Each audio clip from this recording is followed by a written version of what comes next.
በደል ደርሶብናል አሉ። አንተ በግልህ የደረሰብህ ነገር አለ? የደረሰብኝ አሁን እኔ 56000 ነው የቆጠብኩት። በድጋሚም ደግሞ አክሲዮን የገዛሁት አለ እና ከፈልን። ከዛ ወዲህ አግሪመንት አደረግን።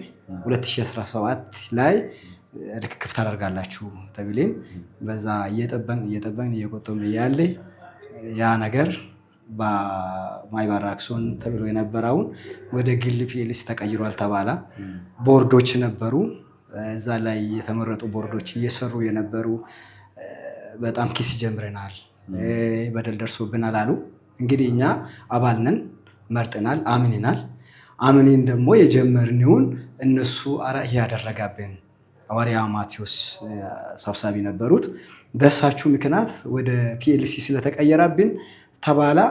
አብሬን ደግሞ እኛም ጠርቶ ኪስ ተጀመረ፣ ወደ መንግስት አቤቱታ ተቀረበ።